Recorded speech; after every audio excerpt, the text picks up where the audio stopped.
What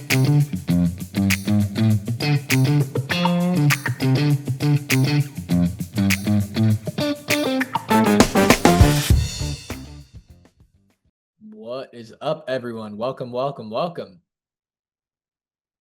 How is everybody doing today? We've got a bunch of people on today, 41. It's like people are excited about AI video, Aaron. It feels like that's something people want to talk about, huh? Oh yeah, it's a That's topic. yeah, it is on everybody's mind, and for good reason. So we're super excited to see everyone today. Let me know in the chat where you guys coming in from. I am here in Kentucky, and it decided to be winter yesterday.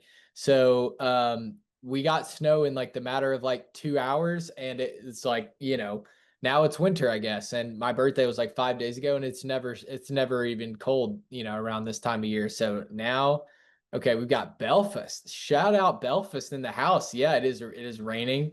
Florida, it was 37. I don't feel bad for you. I know that's really cold for you, but it was like 20 here. So don't feel bad for you. I know there's people that are colder, but we're in Kentucky, so we're not even supposed to be in the cold area, but we get it pretty intensely. Serbia in the house. Heck yeah. New Zealand, we are everywhere. What time is it in New Zealand right now? Are you like watching this at like 3 a.m.? Because like shout out it to the New Zealand from the future. Yeah, that is crazy. I always like, I have client meetings from the future. Oh, it's 8. Okay, gotcha. My time zone knowledge is super bad, but good morning. I hope this is a great way to start your morning. You ready to dive into it, Arian? Let's do it, man. Excited. All right, dude, let's do it. So today we are talking about the meta algorithm update. So we're going to be sharing with you all kind of like what we're doing at the agency level, what we're seeing with our clients after the new algorithm. And just to drop a hint here, it's not just more creative. So like, here's what you need to do. And it's not all about just creating more creative. It is, spoiler alert, you do have to create more creative, but that's not the only thing that's going to drive the performance in your ad account. And I'm hopefully going to show you all through my presentation that I prepared how to do so, how to increase your creative volume sustainably, right? Because I'm sure a lot of you are feeling the push that this is unsustainable. Like what they're asking of me in terms of producing creative is unsustainable. How can I possibly do something good and match their recommendations? And that's what we're going to kind of tell you today. And then we're just going to give you a couple quick wins. So the agenda for today, the data behind top performing ad creative. So just share some quick data for you that'll hopefully help ease your. That's what this is. It's going to be a group therapy session about the new algorithm change and how we all need more creative. And I'm going to help you guys kind of cope and then also move on and get stronger, right? So the 4-step ad framework to scale ads strategically, that's going to be a super easy win for you all to copy. AI video workflow, show you kind of how we came up with one of our top performing AI videos with a case study.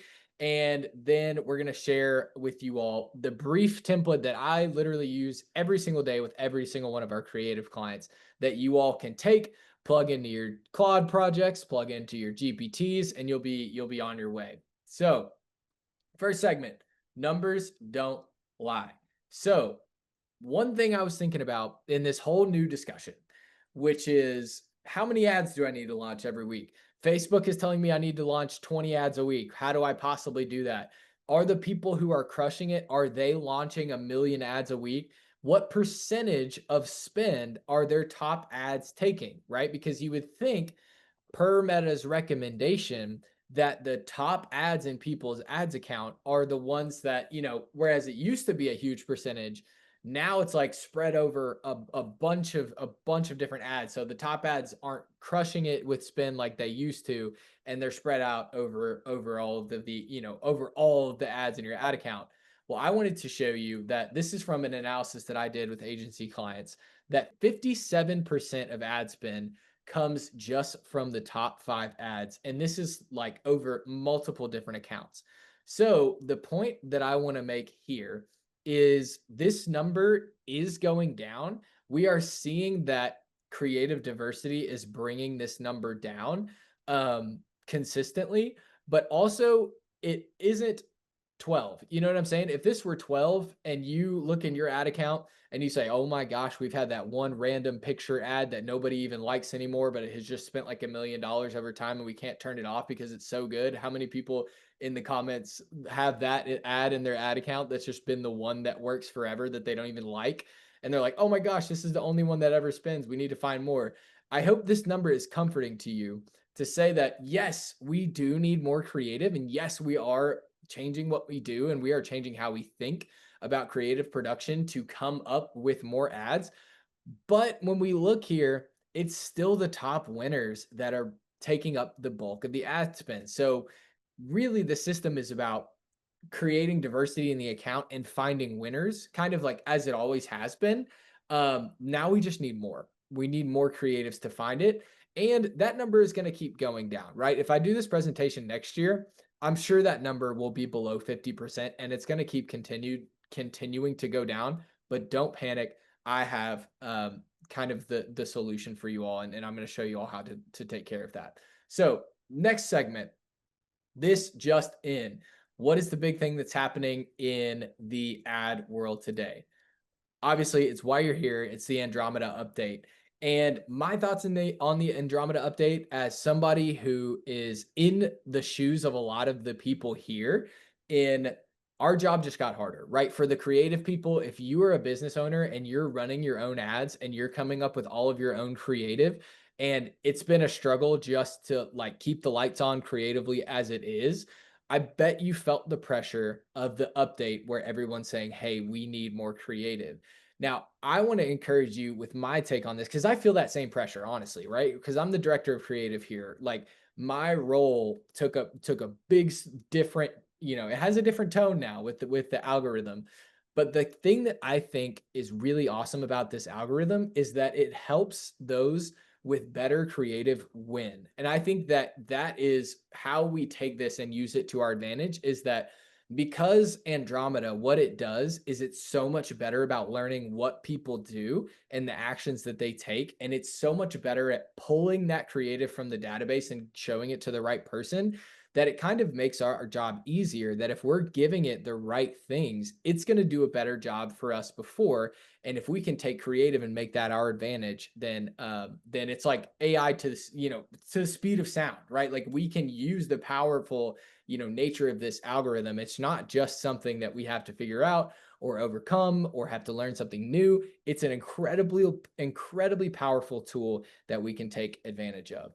So that being said, let's dive into the action of the month. So you got a sneak preview of this if you went to Smart Marketer Live. Just a plug for Smart Marketer Live. You all should make the trip out to Denver next year when we do it, because this and way more valuable information is plentiful there. So this is what I share, and this is what I'm going to share with you all today. There is a misconception that creative volume at any cost is the way to get performance in your ad account. Just like how 5 years ago it was a certain cost cap or it was a certain ABO structure, that was going to be the magic pill to get everything to work in your account. And what we're seeing is that some people are taking this advice of, hey, we need so much more creative. We need like 20 ads a week. And they're going nuts and they're doing it. They're getting there. They're getting to that number at all costs. And what they've done is they've kind of thrown caution to the wind, and they have lost touch of their message. They've lost touch on what's working and what's not.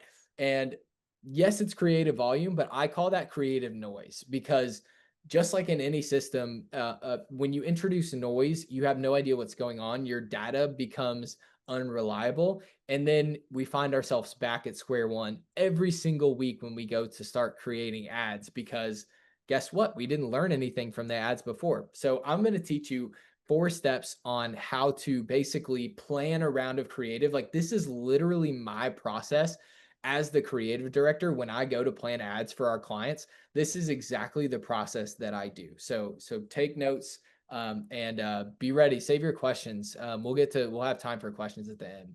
So step 1, we're actually going to limit ourselves to our best performing hook or two. If you can't choose just one, choose two. Now you might be saying, whoa, I thought that Meta told us to pick a million different hooks and try a bunch of different angles and personas.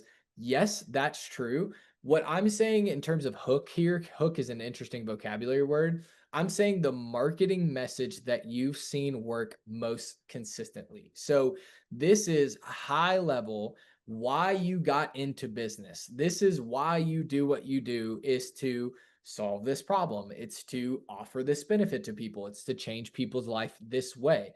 And you know, if you've been at the business you're at, or if you own the business, especially what that message is, limit yourself to that one message for this exercise, and then we'll continue. And if you don't know this, if you don't know what your top performing marketing message is, stop here and go look at the TMTP archives, because this is the most important part, right? We're kind of doing this whole creative process assuming that you know this. So most important part is figure this out, do some hook testing, read your customer reviews, talk to your customers to see what that hook is if you don't know it, and then get down the road of making the creative, right? Don't put the cart before the horse in terms of not knowing your messaging strategy before you move forward. So step one, choose that best performing hook. And as an example, as a case study, I'm going to use Good Riddance, who is a creative client of ours. They are an amazing family-owned Australian insect repellent. And I don't know if y'all know anything about Australia, but the mosquitoes will, you know how they say like mosquitoes will like carry you away? Like they will literally like come up and like put you in a headlock and then like fly away. That's how big these mosquitoes are. So a product that is absolutely necessary for the landscape of Australia. So the differentiating factor about them and the best performing hook that we've seen is that yes, it is 100% natural. And by that, I mean, it doesn't have harsh chemicals. It only uses natural chemicals. No DEET. That's the big thing. So it's completely safe for everybody, safe for children, but it is still 100% effective. Not a whole lot of people can say that, right? Because usually you're choosing, yeah, I don't want to get bitten by mosquitoes. I know that I don't love spraying DEET all over myself, but and ruining the environment, but I'm gonna do it because I just don't want to get bit.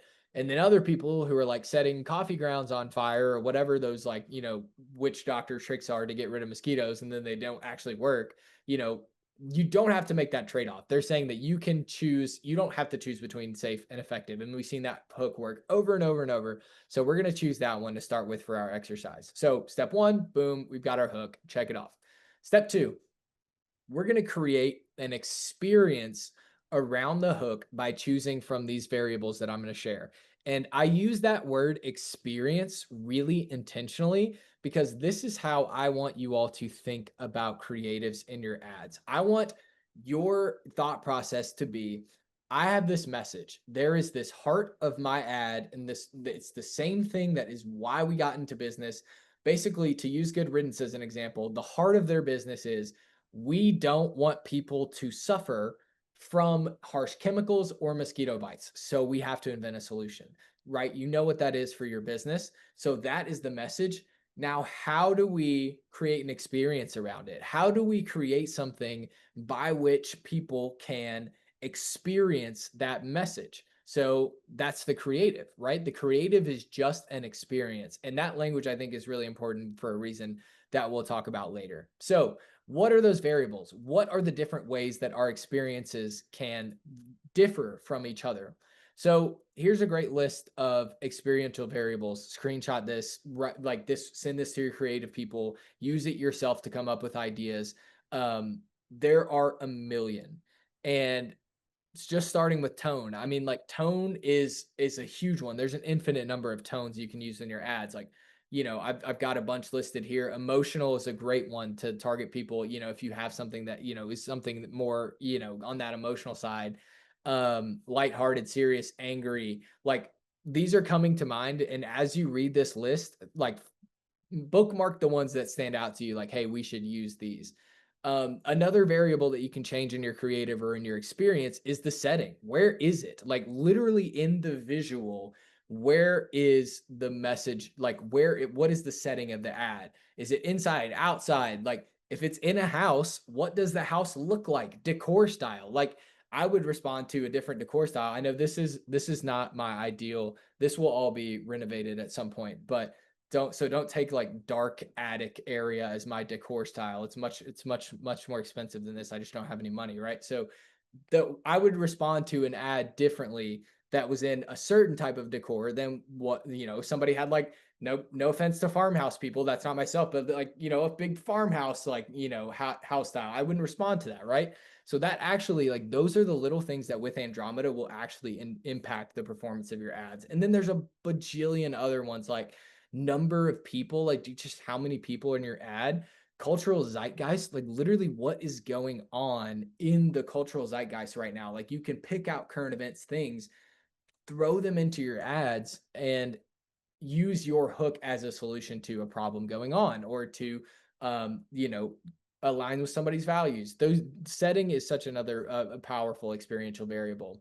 Lastly on this list we have point of view. So this is like, I'm sure what people think of when they think of, making different ad types. So you have like first person things, which are like, speaking like from a person, like this is me, this is my story, this is how I, this is the UGC template, right? Like how I changed my life in 5 days, or that's one we pretty much understand.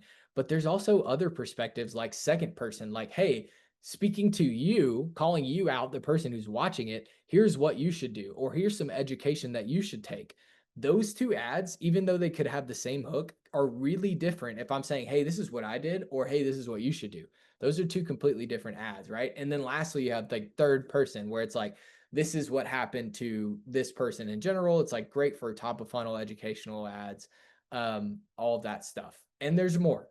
If you're tired of hearing this, it's like you're probably not a creative person. Like ideas are coming to you as you're going and you're thinking, oh, we can make an ad that would do this or this or this. So this is really important. Persona. This is one that you hear from Meta a lot, right? They're saying make persona based ads. And again, we'll kind of cover why they're saying that a little later.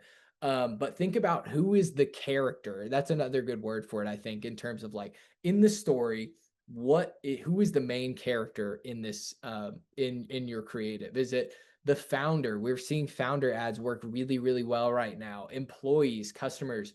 Is it a first time customer or a long time customer? Like that matters too. Like if you're trying to like, you know, drum up excitement, you might want to do an ad from a first time customer, like, hey, I just tried this and this is how it's going. Or if you want to like, instill trust, I've been using this for 10 years. I've been using Good Riddance for 10 years and it works and it works and it works. So these are just examples of how a persona can also impact the whole makeup of your ad, right? Demographic, this is a pretty straightforward one, but I do want to mention this because Facebook literally, like, this is the power of Andromeda.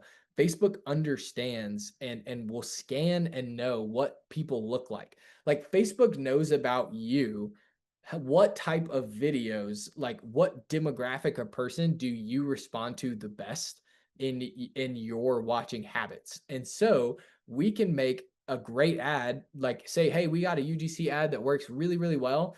Let's try three different people in different demographics. Let's try an older person. Let's try a younger person. Let's try a male if it's a female in the video. Let's try a female if it's a male in the video. Let's switch up some of these things, to have Facebook allow the algorithm to reach new people. And the same is true with production style. It knows about you and I what production style of videos we like to watch. For me, it's usually funny and it's usually like super lo-fi. So I get a bunch of those videos. It's like your feed starts becoming more and more homogenous, right? Like it starts to look like more and more of what you consume. Our job is to just give Facebook a bunch of options to show people our ads that look like the stuff they want to consume.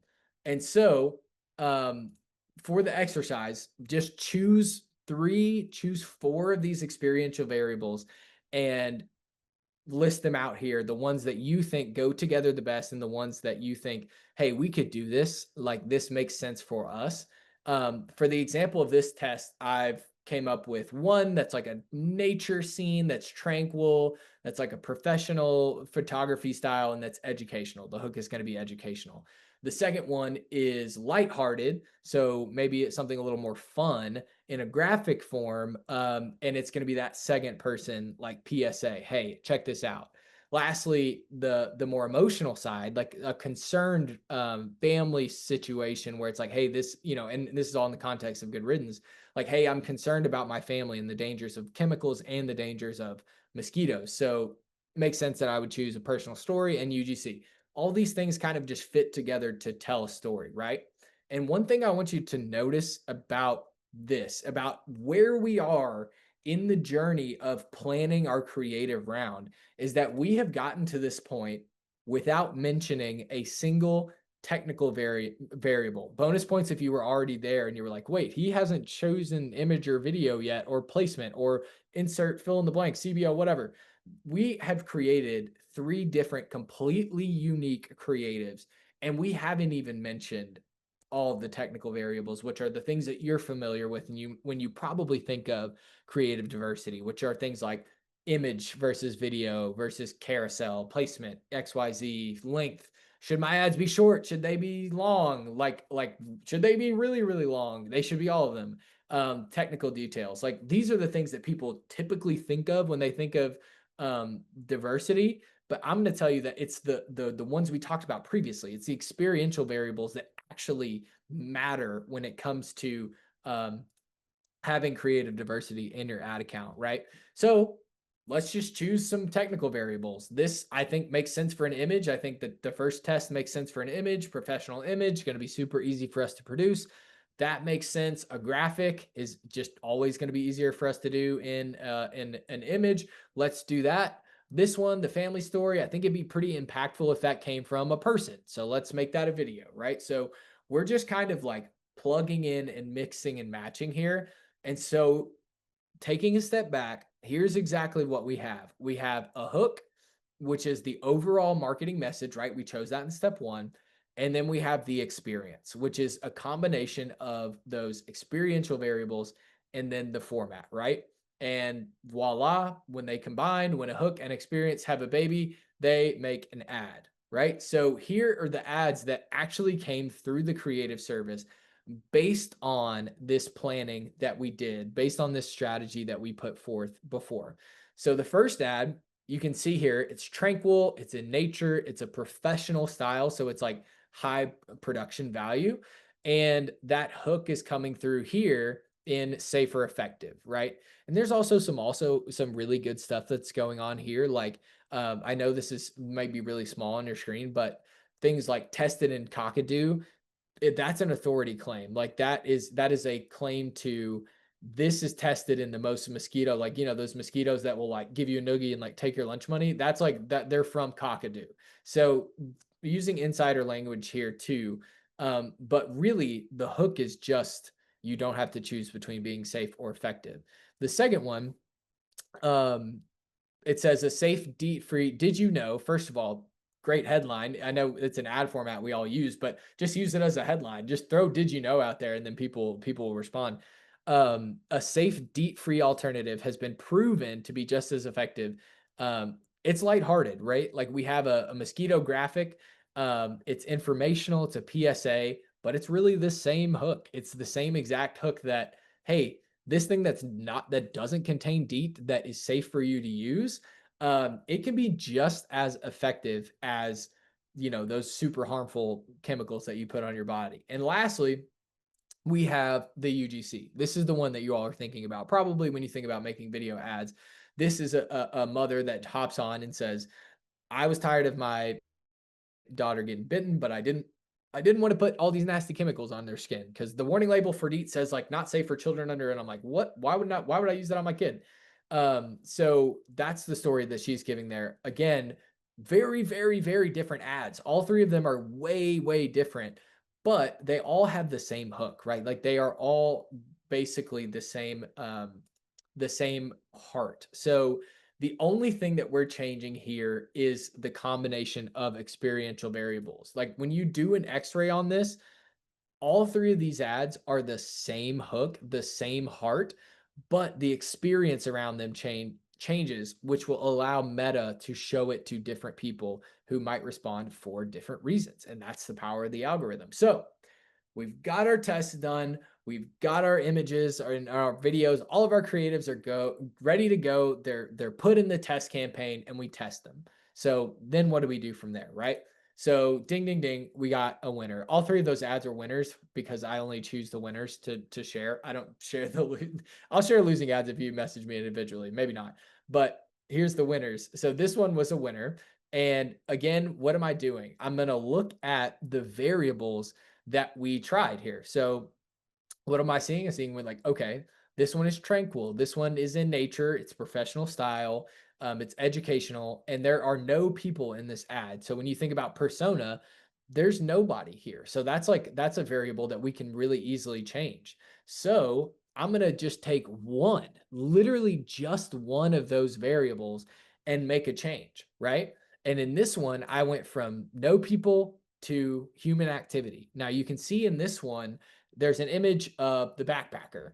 And now it's like a whole different, this takes a whole different identity here because instead of like this serene nature scene, we've got a person, not even like the full face, like literally just like somebody carrying a backpack and the good riddance. And this one, like it outperformed the first one. So, I mean, it worked incredibly well as well.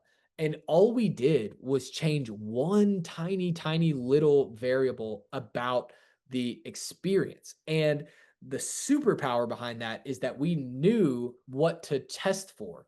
It's not like we were just going willy nilly and trying whatever message. We knew that message worked. Okay, now let's change um, something else. Let's change like a little thing about a new part of the experience. So where do we go from there? Okay, now we got two winning ads. Fantastic. It's 3 months later. Those ads have been running for a while. They're fatiguing. Nobody cares. Where's the new winners? Well, you just continue on. That's like you just can keep changing these tiny little levers.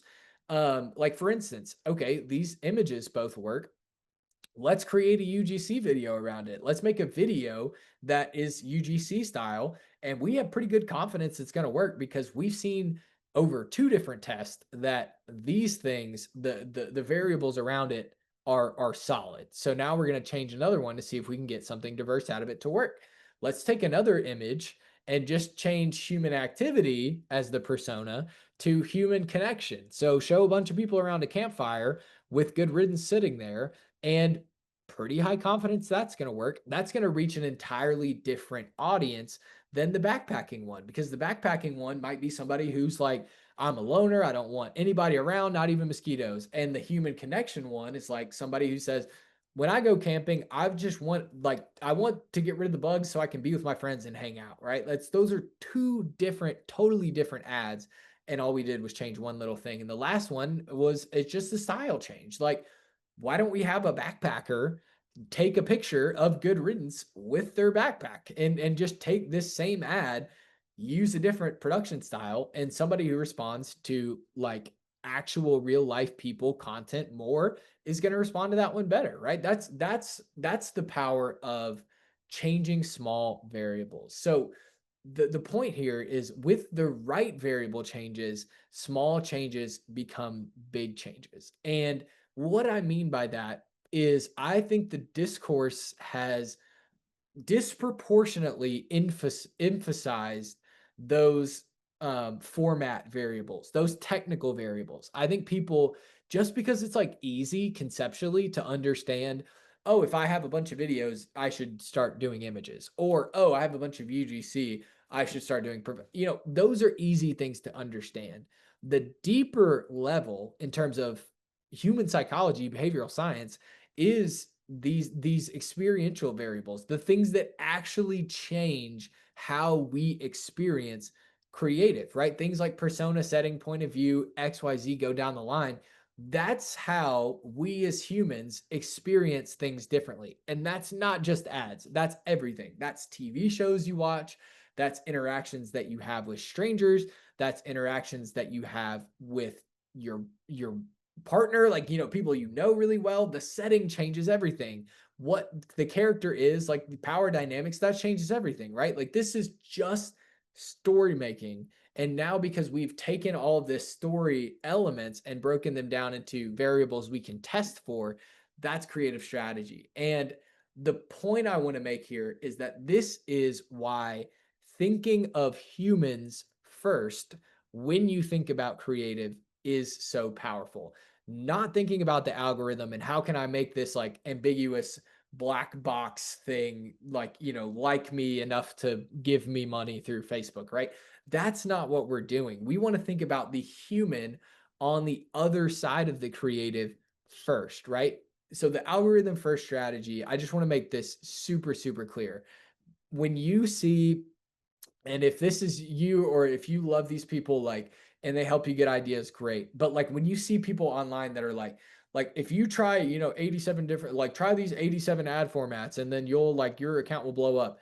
They're saying that because that's like the simple thing to understand. And because maybe there will be some experiences in there in that set that connect with your audience. But guess what? If you're just taking formats from somebody randomly on the internet and then like something works, you're not going to know why it worked. You're not going to know how to multiply that success.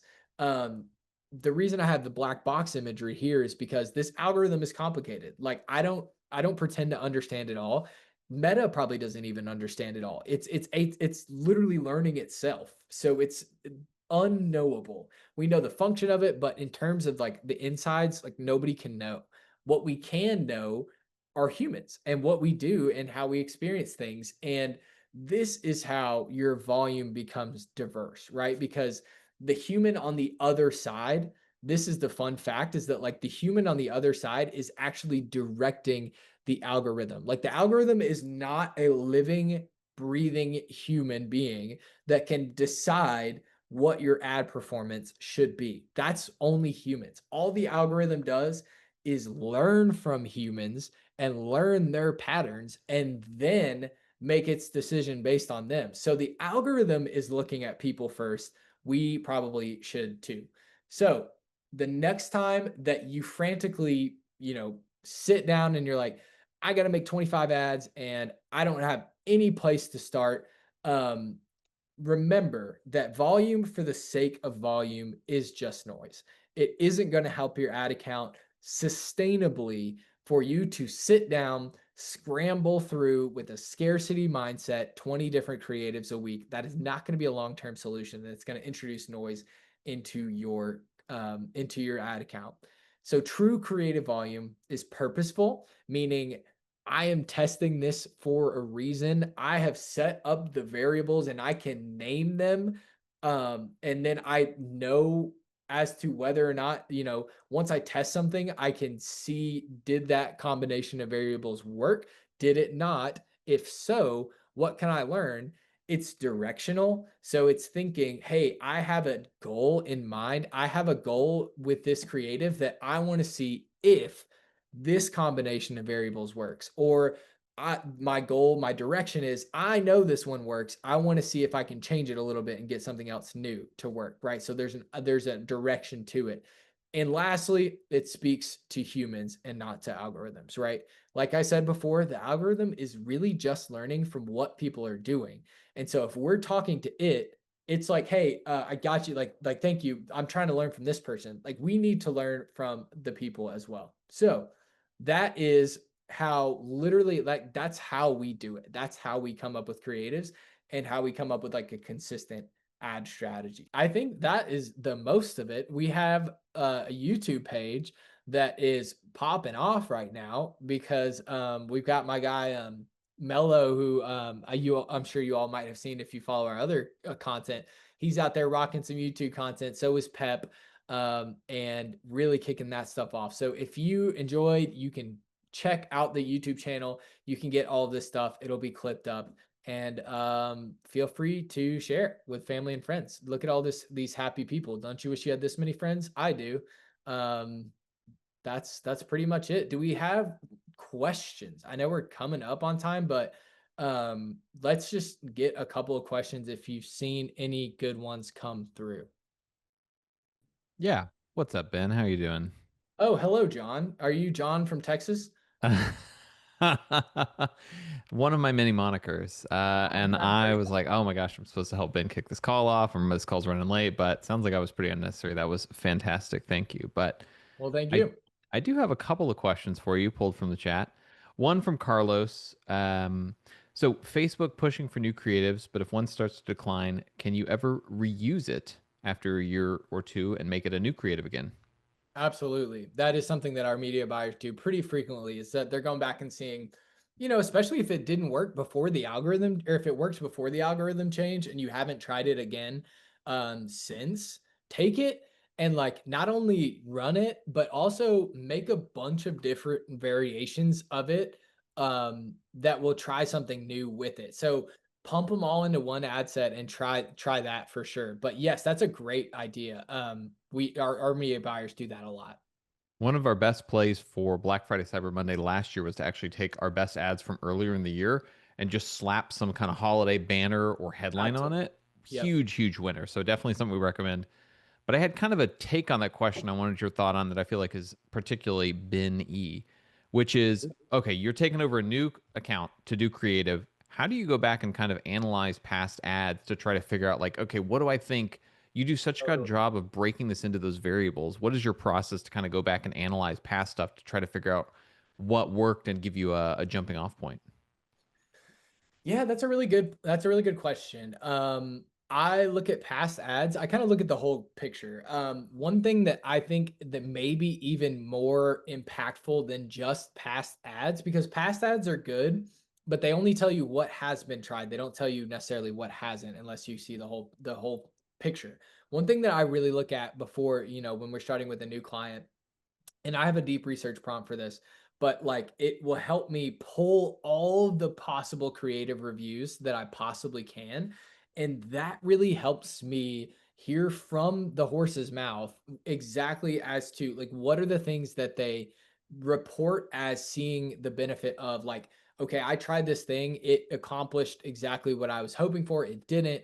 What are the big pain points and stuff that we should try? And then I go back and say like, okay, from what the customers have said, I have an idea of what I want to try. Has it been tried? If so, it probably has. If so, in what formats and which ones worked and which ones didn't? Because I know then, okay, I've eliminated the variable, the message. Like I'm pretty confident in the message because 67% of reviews said something along that fact. So or along that line. So I'm like, okay, that's a good message. Then I can eliminate that from basically my analysis and say, okay, what creative formats worked? Okay, for that first round, when we're starting with a client, I'm going to lean heavy on what has worked in the past because we want to start out in the gate, getting some wins. And then once we have like a good stable performance, we'll try different stuff. But um, I long-winded answer, but basically look at the customer, like see how close you can get to their brain and see what matters to them, see what has and hasn't been tried, and then just kind of connect the dots and go from there. Love it. And hey, Ben, people came for the win, so go ahead and just blow it. Long-winded answers are good answers, so Yeah. don't Okay, worry on cool. that. That definitely benefits my talk style. Mine too. Sydney said, on Meta, do we have to disclose that we've used AI in the ad creative? No, you do not. Sometimes people do it. That is optional as of now, but no, you do not. I would be careful. It's not to say that just like, hey, go nuts and try and mislead people with AI UGC. UGC is the big one, right? Because again, it's all about like what are we promising? When we get into promising things that are misleading in terms of like, so like this is my face before and after using this skincare. If I'm using AI for that and I'm trying to pass it off as real, that's where you're going to run into issues ethically and also, with like actual punishable results. But if you're saying this is what my face looked like before and after using the skin cream, and on one side it's like, there's literal like pizza pepperonis on your face, and then on the right it's like Kim Kardashian. It's like that is you're not promising that as a real result. So it's obviously AI, obviously something that doesn't need a disclosure. But 99% of the time, no, I don't think I would just say don't do that. Nice. Aiden said, "What software are we using for AI voiceover?" 11 Labs is fantastic. It's so good. You can not only like go on there and pick, we have clients all over the world. We need an Australian voiceover. It does fantastic with that. But you can upload if you have like, say you gave a presentation in Mentor Table and talked for like an hour at like 100 words per minute, or for Smart Marketer Show, then you can take that recording, put it into 11 Labs, and then I could just actually, this is just an AI bot of Ben that I did that from last year's. So this is me actually just giving it. It just so happened to really relate to every question you had in general. So it's really good.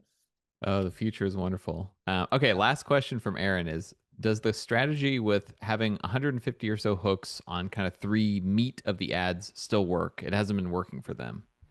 Hmm. So the analogy here is that like we're basically the meat being like this works, like one thing works and we just want to go at it from 150 different ways. Is that how you understand Oh, the yes, analogy? yeah. Sorry, yeah. That was such a good reframe. I assume that was a statement, not a question. But yeah, so Okay, you've thanks, got Aaron. something that's working Yeah. and you're changing out the front of it over and over and over again. They're saying that that kind of died for them. So are we using that? Yeah, What do you totally. think about that strategy broadly? Let me go back to I'm still sharing my screen here. Let Yes, me sir. go back to this framework here. When I look at So it depends on what you mean by hook, right? Because these are all of the same hook to me. Now, I'm saying marketing message, the overall messaging behind this product. Like this is why they got into businesses to solve this problem. These are just three different hooks in the same meat. And yes, that is the strategy that we use more so than anything. Like we're trying new hooks, but I would say like especially post algorithm update 70-30, I mean, maybe even 80-20 iterations in terms of these iterations. Now, Facebook would see these as net new. They're really iterations of the same hook, in my opinion. Facebook, again, seeing these as net new. So it depends on what you're saying. If you're trying a bunch of things that are like just this one little image here, and you're trying the same headline over it 150 times, and video Video ads ads too. specifically. Yeah, I think the same thing is true for video. If you're just trying, switching out the first 3 seconds in the same body of the video, like that isn't, it's not as effective maybe anymore as it used to be. Like they have to look and feel differently. But yeah, so that's kind of the thing. They have to look and feel differently than each other because Facebook is better than ever at sniffing that out. Like if just the first 3 seconds are different and the rest of the video is the same, it's going to be a similar type of person. Again, thinking not towards the algorithm, but thinking towards the person. The type of person that responds to that video is going to be pretty similar. So, again, it's going to target the same audience. It has to feel a little different. And again, the way that we do that is by changing the experience. But great question. I mean, that's why it's such a like honestly, with this stuff, 99% of the battle is vocabulary. If just knowing like exactly what Facebook is considering new, what's a hook, what's an angle, what's a message, like that part is really confusing. And I think that question is shared by a lot of people. Yeah, the words are a big kind of contention point, but I think the general principle you've covered is super super good for this. So breaking it down is smart. Cool. Well, I think that's all the questions we got time for. I'll do the old song and dance to dance us out of here. But first, I got to say big thank you, Ben. Fantastic. I love this presentation, and I think it's like creative is the play in 2026. But a hard part of it is right. Like not everybody's going to whip out a canvas and just paint the next Monet. It's hard. It's really complicated to say how do I get started. And you do such a good job of breaking that into kind of chunks. And I think really everyone using that playbook of how do I get away from just saying image versus video? That's my differentiation. Right. To what are the pieces here that we've got? What are the building blocks? Is I think a really, really great start. So definitely high on this for businesses of all shapes and sizes next year. I mean, we're kind of double, tripling, quadrupling down on creative in the agency because we just see it's a big place to go. And I love having this framework to start. And I hope you guys steal it and use it. Also want to give a shout out to webinar. Aiden, amazing. Arian does such a good job. I really, really appreciate all of his help. We are loving doing the Smart Marketer Show. We love getting to see you all every single month. Back again next year. I think we're going to be pumping this up in 2026. So if you guys are interested in setting something like this up in your business, wbnr.co. Absolutely fantastic. Wonderful experience from top to bottom. And then last shout out I want to give to OmniSend, one of our big partners this year. We've done a lot with them, email marketing, but so much more, SMS. I think it's something where it's like, it's nice to play with people who've got some skin in the game, right? A lot of the big players have really taken on a lot of investor money, and so they love to play that price raise game with OmniSend. We really feel good about kind of promoting and sharing them because they've got a lot of tools just like the big boys, but they are self-funded, self-started, 150,000 brands using them kind of across the world. So really fun. If you're interested in learning more about it, ping me or check out omnisend.com/smart. We'll be back again next month. One more to close out the year. I don't know what the plan is, but I know what plays well in December. It's kind of that year-end wrap-up content. So I'm sure we'll have some cool stuff where we pull together some of the biggest lessons, some stats, a few figures. So hopefully you all join us again for that. And yeah, I think that's all on our side. Any last thoughts from you, Benjamin? No, that's it. Thanks for having me. It's a pleasure. Thank you all for your questions. Super, super fun, engaged audience, and y'all are the best. Awesome. Well, that's all from the Smart Marketer side. Thanks so much, everybody. Wonderful to see you all, and we'll catch you again next month. See you guys. Peace out.